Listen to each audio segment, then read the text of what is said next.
And so I'm a little bit familiar with your property. And I hate to say this, the trouble with Aussie property, you've got to be 10 times smarter than Americans. It is really much easier for Americans to invest in America. Let me give you one big reason. In America, I can get a fixed loan for 30 years, 3%, 2%. And you guys are carrying at 5%. To me, that's too risky. But I still bought property. Another thing that was different between America and Aussie was your real estate agents always talked about negative gearing. Now, to an American, that made no sense.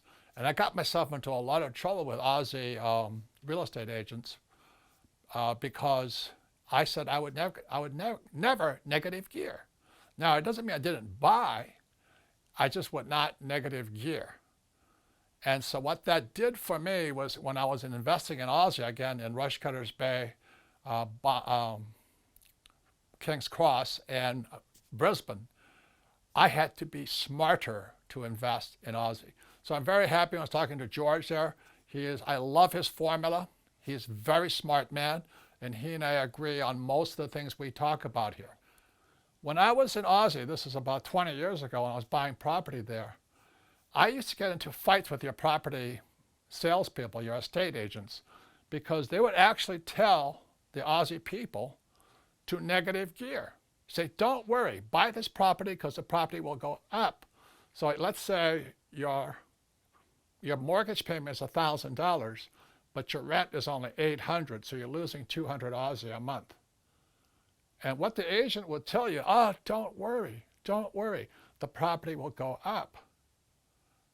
That's when your emotions kick in. And every time somebody said, when I was in Aussie, the property will go up in value, I said, well, you guarantee it. And of course they can't. So please remember this. I don't care what you're investing in, but especially property in Aussie, you've got to hang out with guys like George who know the numbers. Get the real numbers, the facts, Jack.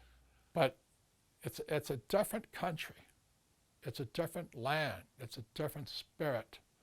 But that means you have to be smarter. You have to be smarter than Americans. Your mortgages are different. Your laws are different. And I'd be very careful on negative gearing because we're right now at the top of a market. They expect more, Americans are expecting our Federal Reserve Bank and our Treasury to print more money. They're going to keep the interest rates low. They're trying to drive real estate prices higher. It's good, but you've got to be smarter. So that's kind of my message. Aussies are very smart. You have 4 different intelligences: mental, emotional, spiritual, physical.